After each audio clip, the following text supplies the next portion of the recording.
Louvado seja o nome do Senhor Jesus. Louvado seja Deus. Chegamos ao capítulo 15, livro de Atos dos Apóstolos. Esse capítulo, eu considero ele um capítulo assim, divisor de águas. Eu considero esse capítulo um dos mais, vamos dizer, importantes para uma reflexão sobre o que é a igreja. O que é a igreja? Que não são as paredes, obviamente, são as pessoas. Inclusive, a confirmação às igrejas, dita aqui no versículo 41, feita pela passagem de Paulo e Silas pela Síria e Cilícia,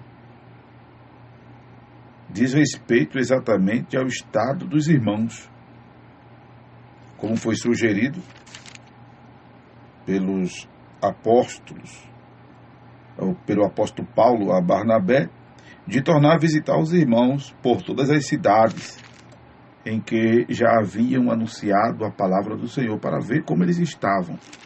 Então, a igreja, a gente percebe que é um composto de pessoas. E a grande definição aqui é que a igreja é esse misto de gente, né, de judeus. De judeus, quem são os judeus?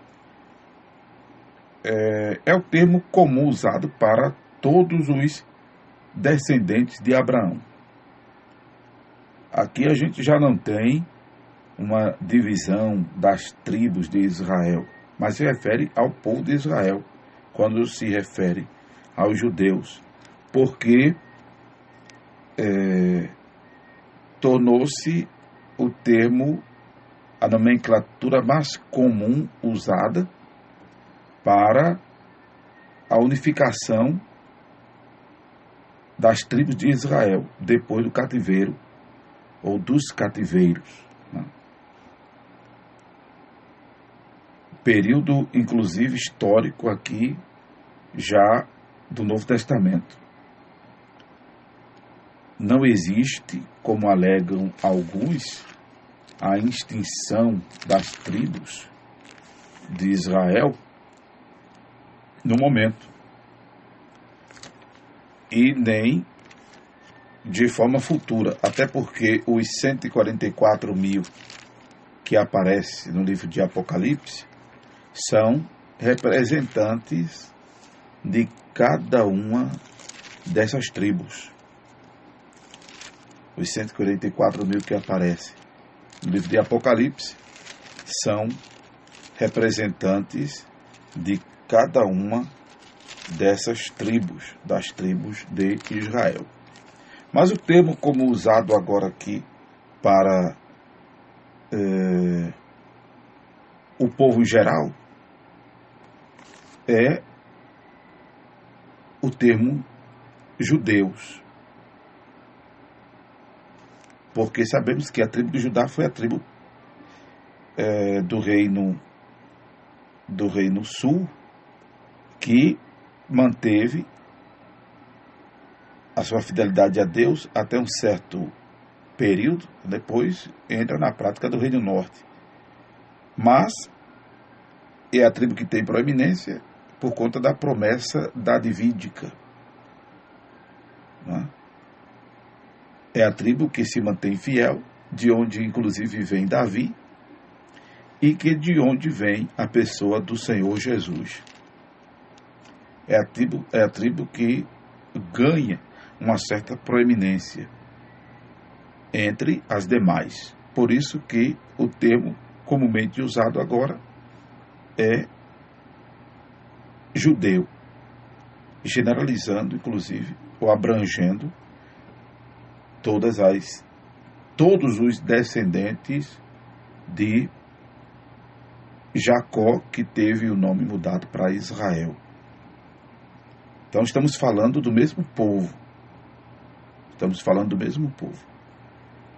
Mas agora é inserido no contexto uma classe que havia ficado para trás, que é ou que são os gentios.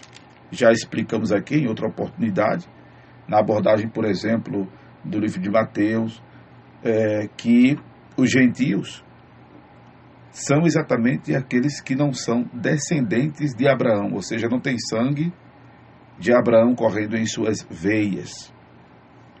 Os gentios, inclusive o próprio Jesus fala deles no texto de Mateus, capítulo 6, que são pessoas que não têm a revelação do Deus do céu, que não conhecem a Deus, historicamente falando, espiritualmente falando, ficaram para trás. Não têm conhecimento do Deus cujos céus é o trono, a terra é o estrado dos seus pés. Sim, agora os gentios estão agregados pela fé a esta salvação, porque fazem parte do cosmo, porque fazem parte do mundo, porque também são criados por Deus, porque também são seres humanos, porque também têm alma ou espírito, uma coisa só, não é? Tem corpo e espírito, uma vez que quando Deus sopra nas narinas do homem, ele torna-se alma vivente, então alma e espírito aí se funde, então o homem passa a ser este ser dicotômico,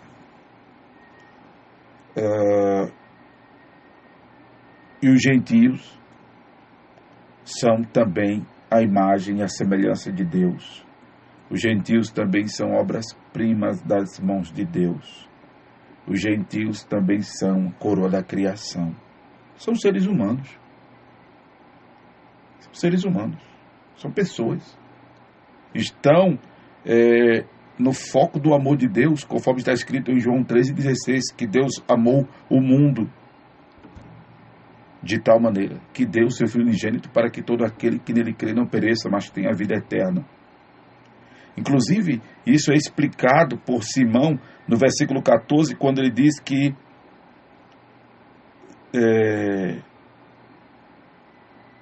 Tiago diz que Simão, que é Pedro, relatou como Deus visitou os gentios. Primeiramente, Deus visitou os gentios para tomar deles um povo para o seu nome. Isso aqui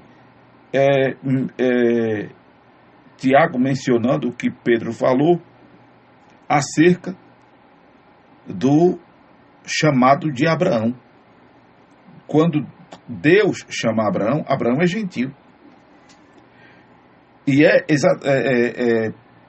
gentil assim, porque não existia essa classe de pessoas.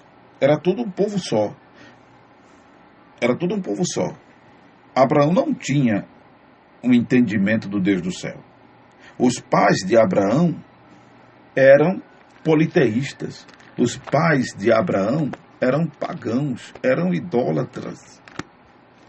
Lá em Josué, a gente lê isso, né? Que os pais de Abraão serviam a outros deuses. Os pais de Abraão serviam a outros deuses. Mas Deus o visitou, louvado seja o nome do Senhor. Josué capítulo 24, versículo de número 2. Então Josué disse a todo o povo: assim diz o Senhor, Deus de Israel, da além do rio antigamente habitaram vossos pais, Tera, pai de Abraão e pai de Naor, e serviram a outros deuses. Eu, porém, tomei Abraão, vosso pai, da além do rio, e o fiz andar por toda a terra de Canaã. Também multipliquei a sua semente, e dele a Isaque, e a Isaque dele Jacó, e Esaú deu as montanhas de Seir para a possuir, porém a Jacó e seus filhos desceram para o Egito. E aí Josué faz a sua narrativa, trazendo à memória do povo tudo que Deus tinha feito por ele. Louvado seja o nome do Senhor. Então observe que não havia essa distinção de classes, de povos. Quando Deus chama Abraão, aí surgem sim os gentios, que ficam para trás. E a partir de Abraão, vai surgir um povo que, com o nome de Jacó dado para Israel, temos aí o povo de Israel, com a predominância da tribo de Judá e a sua fidelidade a Deus, por maior tempo, acabam recebendo a promessa, inclusive culminando com a bênção que no decorrer da história do próprio Jacó e de seus filhos, Deus vai traçando exatamente uma linhagem da qual viria a pessoa do Senhor Jesus. Por isso que está escrito que a salvação vem dos judeus, conforme João capítulo de número 3. A salvação vem dos judeus, ou seja, vem da tribo de Judá. João capítulo de número 3, versículo precisamente, aliás, João capítulo 4. João capítulo 4, versículo de número 22, palavras do próprio Jesus. Vós adorais o que não sabeis, nós adoramos o que sabemos, porque a salvação vem dos judeus. Isso por conta exatamente da promessa ter ficado com a tribo de Judá, de onde vem o Senhor Jesus. O Senhor Jesus é da tribo de Judá. Mas quando Jesus vem, esse que a salvação vem dos judeus, não é só para salvar os judeus, como alguns entendem erroneamente. Tem pessoas que dizem ou interpretam João capítulo 1, versículo de número 10 e 11, que estava no mundo e o mundo veio e o mundo foi feito por ele e o mundo não conheceu. Veio para os que era seu e os seus não receberam. Verso 12. Mas a todos quanto receberam, deu-lhe o poder de serem feitos filhos de Deus, aos que creem em seu nome. Aí tem pessoas que acham assim, e entendem errado ao acharem assim, que Jesus veio só para salvar os judeus.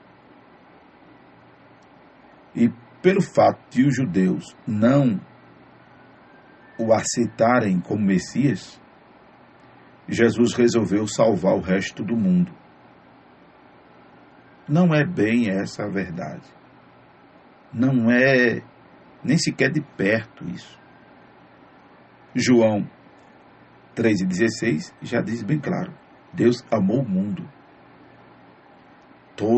Todas as pessoas. O mundo aí são as pessoas. Só que os judeus não recebem Jesus como Messias. Por não receberem Jesus como Messias, eles não se permitem ter o seu papel messiânico restaurado. Porque quando Deus chama Abraão, e se você estudar a história desse chamado de Abraão na Bíblia, você vai perceber que Deus se revelou a Abraão, se revela aos seus descendentes, para que os seus descendentes torne Deus conhecido aos outros povos, às outras nações. Louvado seja o nome do Senhor. Só que o povo de Israel torna-se negligente a esse papel. Ao contrário, se associa com os outros povos, se deixando ser influenciado pelos outros povos, cai na idolatria dos outros povos, cai nas práticas pagãs dos outros povos. Observe que quando constituíram Esaú como rei,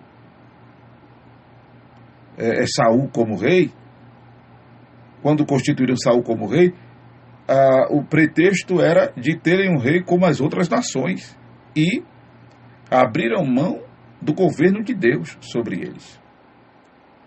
Aí foi quando Deus disse a Samuel: Samuel, não é a ti que rejeitam, é a mim que rejeitam. É a mim que rejeitam. Até que Deus permite que Saul seja rei sobre eles. E Saul acaba fazendo tudo errado diante de Deus, que é quando Deus levanta Davi.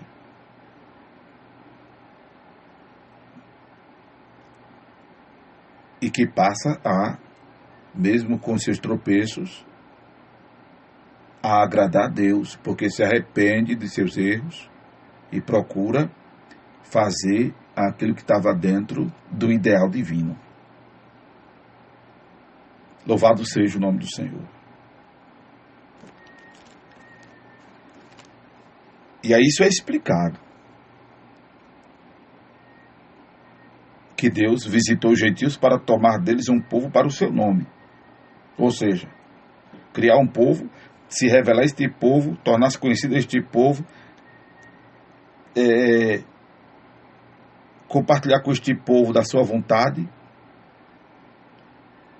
afeiçoar-se neste povo, para que este povo influenciasse outros povos, que acreditavam no sol, na lua, em seres humanos, conforme está escrito em Romanos capítulo 1. O propósito de Deus era de converter os demais povos que haviam mudado a glória do Deus invisível em semelhança de imagem de homens corruptíveis, de aves, de répteis, de quadrúpedes. Propósito de Deus em levantar um povo diferente era esse, de fazer com que aqueles que mudaram a verdade de Deus em mentira e honraram e serviram mais a criatura do que o Criador, que é bendito eternamente, esse povo fosse convertido, esse povo fosse mudado, esse povo tivesse a concupiscência de seus corações convertida, esse povo saísse da imundícia, esse povo saísse da desonra de seus corpos entre si, este povo abandonasse as paixões infames, este povo voltasse ao uso natural, abandonassem a sensualidade, deixassem de cometer torpeza entre varões e varões. Este povo largasse a iniquidade, a prostituição, a malícia, a avareza, a maldade, a inveja, o homicídio, a contenda, o engano, a malignidade, deixasse de ser murmuradores, detratores, injuriadores, deixassem de ser soberbos, presunçosos, inventores de males, passassem a obedecer os pais, fossem esclarecidos, fossem fiéis nos contratos, tivessem afeição natural, fossem reconciliáveis, fossem misericordiosos. O propósito de Deus era este. Mas Israel resolveu imitar os outros povos. Quando rejeitam Jesus, rejeitam essa restauração messiânica, esse papel messiânico. E aí, o plano de Deus não poderia ser frustrado, como o plano de Deus não pode ser frustrado. Louvado seja Deus. Aquilo que Jó diz em suas palavras não é só uma filosofia produzida por Jó, não é a conclusão, sabe, inerente a Jó. Aquilo é uma revelação. Essas palavras de Jó é uma revelação, igual aquela que Pedro disse: tu és o Cristo, o Filho do Deus vivo. Aí Jesus chegou para ele e disse: não é carne nem sangue que tu revelou, mas meu Pai que está nos céus. Isso aqui que Jó diz,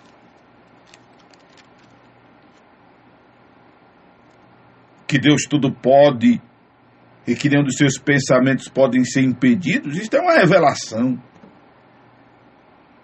Louvado seja o nome do Senhor. E aí, judeus passam a fazer parte do colegiado apostólico, dão continuidade à missão de Jesus, e esta missão chega aos gentios. Esta missão chega aos outros povos. Quando aconteceu a diáspora, a dispersão, a gente já observou lá em Atos, capítulo de número... conferir aqui com vocês. Precisamente o versículo de número 8. Quando aconteceu a diáspora, deixa eu ver aqui. Eles se ocuparam em pregar a palavra somente aos judeus. Somente aos judeus. Até que Deus fez com que os discípulos, os apóstolos, chegassem aos gentios.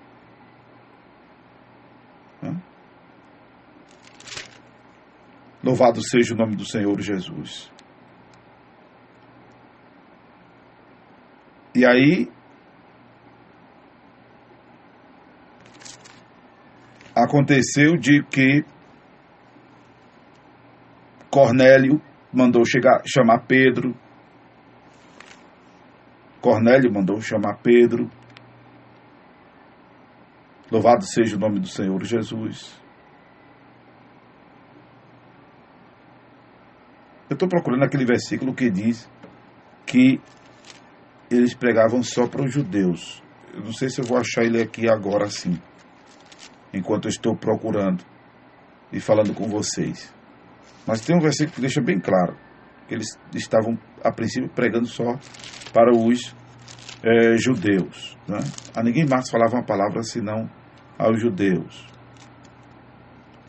Varões, Atos 8, deixa eu ver aqui rapidinho. Eu não vou me deter nessa busca agora. Assim que eu achar esse versículo, eu passo para vocês. Mas eles saíram pregando a princípio só para os judeus, não falando mais a ninguém a palavra senão só aos judeus. O texto sagrado diz. Até que acontece o episódio, louvado seja o nome do Senhor, de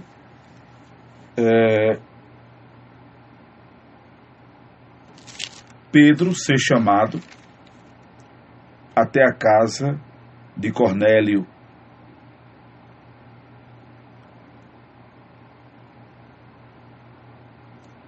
E aí, Pedro fica estupefato, porque Cornélio é gentio. Os familiares de Cornélio, os parentes e amigos mais íntimos estão ali ouvindo a palavra. E quando Pedro, a princípio, quis relutar a isso, de repente, né? O Senhor já havia preparado seu coração. Inclusive, ele dá testemunho à igreja desse acontecimento. Quando ele chega para os irmãos que de repente quiseram questioná-lo por ter ido à casa de Cornélio e o ter batizado, no capítulo 11 ele se justifica, ele se explica, dizendo do arrebatamento dos sentidos que teve, e uma visão, um vaso como um grande lençol que descia do céu, e que foi até junto dele, e quando ele pôs os olhos, viu animais da terra, quadrúpedes, feras, répteis, aves do céu, e uma voz lhe dizendo: levanta-te, Pedro, mata e come. E ele: não, de maneira nenhuma, Senhor, pois nunca em minha boca entrou coisa alguma comum ou imunda. Mas a voz lhe respondeu, dizendo: não chames tu comum ao que Deus purificou. E quando isso lhe aconteceu por 3 vezes, recolheu-se ao céu, e aí ele entendeu, depois que foi chamado para a casa de Cornélio, louvado seja Deus, que aquilo era Deus falando ao seu coração. Deus falando ao seu coração. Porque assim que ele acabou de viver essa experiência, na mesma hora pararam junto da casa em que ele estava 3 varões que foram enviados de Cesareia. E o Espírito Santo lhe disse que fosse com eles. Louvado seja Deus. E aí ele levou outros irmãos que entraram na casa de Cornélio. Aleluia. O qual lhe contou o que aconteceu. Que estava orando. E ao estar orando, o Senhor lhe enviou um anjo. Aleluia. Dizendo que mandasse o chamar, para que este lhe dissesse o que ele deveria fazer. E aí foi quando Pedro se lembrou, aleluia, das coisas que tinham acontecido.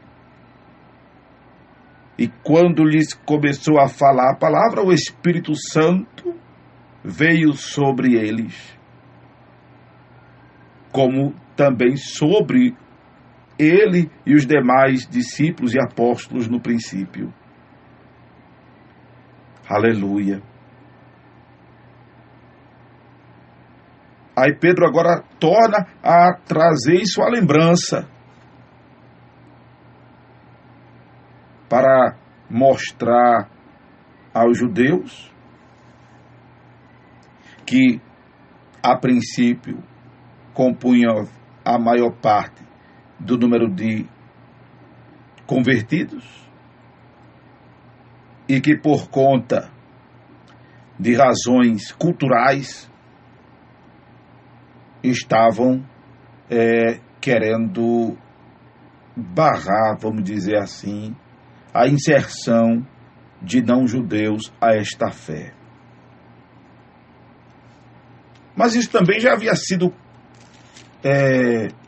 esclarecido e quebrado por Deus quando aconteceu de o Senhor ter tido encontro com Saulo, também chamado Paulo, que estava a caminho de Damasco, e que foi cercado por um resplendor de luz, que ao cair por terra ouviu a voz do Senhor lhe dizendo: Saulo, Saulo, por que me persegues? A quem ele disse: quem és, Senhor? E o Senhor lhe disse: eu sou Jesus, a quem tu persegues. Duro é para ti recalcitrar contra os aguilhões. E ele, atônito, tremendo, perguntou: Senhor, o que queres que eu te faça? O Senhor, o que queres que faça? O que queres que eu te faça? Foi Jesus perguntando ao cego batideu, né? A gente fica com isso na cabeça. Aí o Saulo perguntou: Senhor, o que queres que faça? Ao Senhor lhe disse: levanta-te, entra na cidade, e lá te será dito o que te convém fazer. Enquanto isso, aleluia, o Senhor fala a Ananias, glória a Deus, e diz: Ananias, aleluia, oh glória ao nome de Jesus, levanta-te, Ananias, vai à rua chamada direita e pergunta em casa de Judas por um homem de Tarso chamado Saulo, pois eis que ele está orando. Ai, Ananias, Senhor, ouvi falar deste homem muito, quantos males tem feito aos teus santos em Jerusalém. E aqui tem poder dos principais dos sacerdotes para prender a todos os que invocam o teu nome. Glória a Deus. O Senhor lhe disse: Ananias, vai. Aleluia. Porque este homem é para mim um vaso escolhido para levar o meu nome diante dos gentios e dos reis e dos filhos de Israel. Ponha sobre ele a mão para que torne a ver. Glória a Deus. E eu lhe mostrarei quanto deve padecer pelo meu nome. Ananias aí já não demorou mais. Foi à casa de Simão. Irmão Saulo, o Senhor Jesus, que te apareceu no caminho por onde vinhas, me enviou para que tornes a ver e sejas cheio do Espírito Santo. Glória a Deus.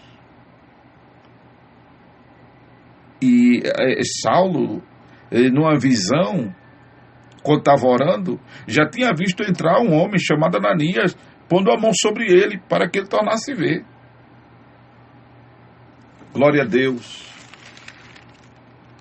E logo seus olhos foram abertos. Logo lhes caíram dos olhos como que umas escamas, e recuperou a visão, e levantando-se foi batizado. Glória a Deus. E alguns dias, glória ao nome de Jesus, que estavam em Damasco, já estava Paulo falando de Jesus, confortando os irmãos, ao ponto de as pessoas que o ouviam diziam: não é este o que em Jerusalém perseguia os que invocavam este nome, e para isso veio aqui, para os levar presos aos principais dos sacerdotes? Mas aí Saulo provava cada vez mais, aleluia, que Jesus era o Cristo. Glória a Deus. Mas ainda havia judeus que estavam dificultando esta pregação aos gentios e obstruindo o ingresso dos gentios a esta fé, inclusive com a exigência de que fossem circuncidados. A circuncisão, que era um princípio estabelecido antes mesmo da lei, porque foi um pacto de Deus com Abraão para que os gentios que quisessem ser coparticipantes das promessas de Abraão, teriam que ser circuncidados para, inclusive, receber essa nacionalidade judaica. Teriam que ser circuncidados, teriam que também guardar os mandamentos e vice-versa. Como os judeus, também os nascidos de Abraão, deveriam também, para ser, obviamente, coparticipantes das promessas de Deus, além de já serem judeus, geneticamente falando, ter que observar os mandamentos. As duas coisas tinham que andar emparelhadas. Como tem que andar emparelhado a oração, a leitura da palavra, o viver a palavra, o falar a palavra, tem que andar emparelhado. Louvado seja o nome de Jesus. Mas sempre estava havendo quem quisesse obstruir esse ingresso dos gentios à fé. Só que isso foi trazido para que os anciãos da igreja em Jerusalém tratassem. Os apóstolos da igreja em Jerusalém chegassem a uma conclusão doutrinária sobre isso. Ao que foi sugerido, depois desse relatório de Pedro e também do relatório de Paulo e Barnabé, que contaram com grandes sinais e prodígios Deus havia feito por meio deles entre os gentios, mostrando que os gentios não eram para ser excluídos, porque Deus conhecia seus corações. Essas são as palavras de Pedro, são as palavras de Pedro, que Deus conhece os corações,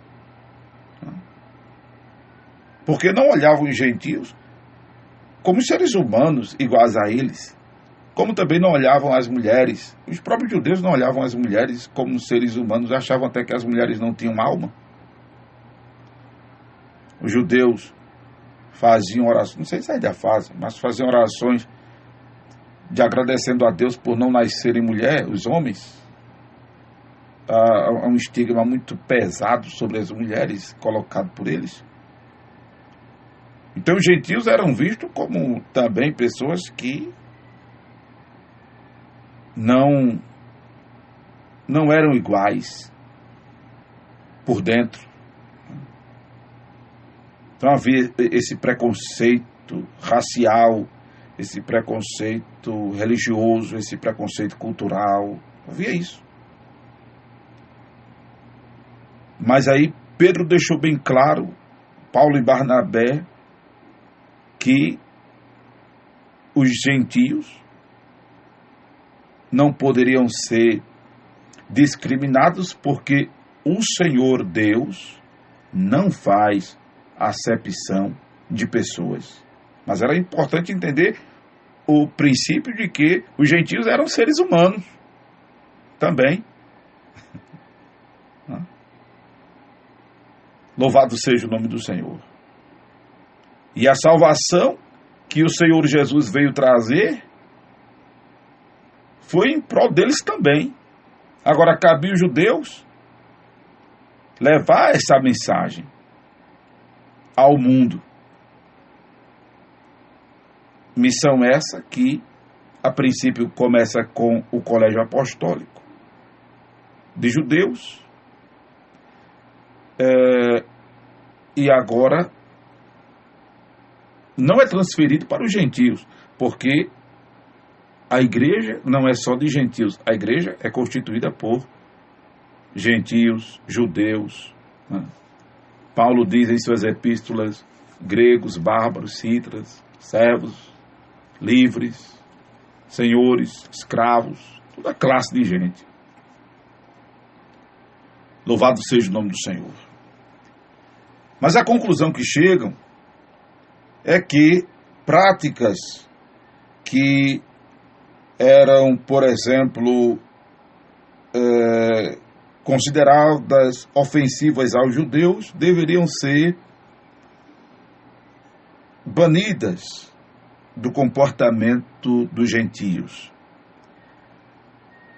Aí, aquilo que eu já disse aqui em outras oportunidades, com algumas ressalvas mais na frente, e a gente vai tratar delas, obviamente, também mais na frente, quando chegarmos principalmente nas epístolas de Paulo aos Coríntios e aos Romanos. Mas eu só vou dar uma introdução aqui. Que, por exemplo, para o contexto moral, essa aqui, deixa eu ir para o versículo 29. A fornicação. O que é fornicação? Fornicação é a mesma coisa que prostituição e adultério. Fornicação é a mesma coisa. Adultério é quando a pessoa tem um relacionamento extraconjugal. Prostituição é quando a pessoa se relaciona sexualmente sem compromisso. Fornicação é quando um dos dois elementos, um é casado, outro é solteiro. Isso é fornicação. Tá? Então isso aí é uma depravação moral. A carne, aí pronto, entra aqui, a ressalva está aqui, na carne sacrificada aos ídolos. Porque Paulo vai dizer lá na frente de Coríntios que os ídolos nada são. Os ídolos nada são. Aí a ressalva está por aí. Precisará acompanhar todas essas abordagens que a gente faz para poder entender. A questão do sangue. Aí já é uma questão física, higiênica, mas que não deixa também de ser um princípio de fé mais na frente. E ou mais atrás. Quando você vai para os evangelhos, em Marcos capítulo 16, Jesus disse que ainda que a gente coma alguma coisa mortífera, não nos fará dano algum. Paulo diz mais na frente, em uma das epístolas, que depois da oração, tudo é santificado. Com relação ao sangue, não é? A gente tem simplesmente o cuidado, que é a questão da saúde, porque toda a contaminação está no sangue da gente e dos animais. Obviamente, você comendo um animal infectado, aí não é só o sangue, a carne também, mas principalmente o sangue. A tendência é você ficar infectado. Não é? A questão é essa. Mas se você, ora, tem fé de que o germe, a bactéria, o fungo, tudo vai morrer ali, então é uma questão de fé. E já entra também a outra questão de gosto. Tem pessoas que comem galinha cabidela, sarapatel e etc. Né? E graças a Deus, algumas têm saúde. Outras, infelizmente, já partiram para a glória. Então, é uma questão de fé. Entendeu? A idolatria, deixa eu ver aqui. Se abstendo das contaminações dos ídolos. Essas contaminações dos ídolos são as carnes sacrificadas aos ídolos. Então, essas ressalvas, Paulo vai fazer lá na frente. Para os gentios. Mas cabe à igreja, obviamente, abster-se, convém ao cristão abster-se de tudo aquilo que é danoso ao seu físico, ao seu moral, ao seu espiritual. Agora a gente vive numa época que eu vou falar aqui uma palavra que Paulo falou aos crentes, também em Coríntios, quando ele disse: pessoal, eu estou mandando vocês se afastar de alguns irmãos, mas assim, não, deixa eu ver se eu consigo pegar aqui as palavras de Paulo, quando ele diz isso, porque tem uma situação que Paulo diz: se afasta dos falsos irmãos, dos que são idólatras, dos que são avarentos, adúlteros e tal. Agora, assim, dos irmãos, né? Porque se você for se afastar de todo mundo que for assim, você vai ter que sair do mundo, né? Ele diz. Então, é o crente saber. Estou me perdido aqui nesse texto, mas deixa eu ver se eu acho aqui. Procurando assim, está meio ruim hoje de achar os versículos. né? Mas é basicamente isso que Paulo fala. O que eu quero dizer é o seguinte: à luz do que temos aqui em Atos 15, né? Que o cristão deve procurar se santificar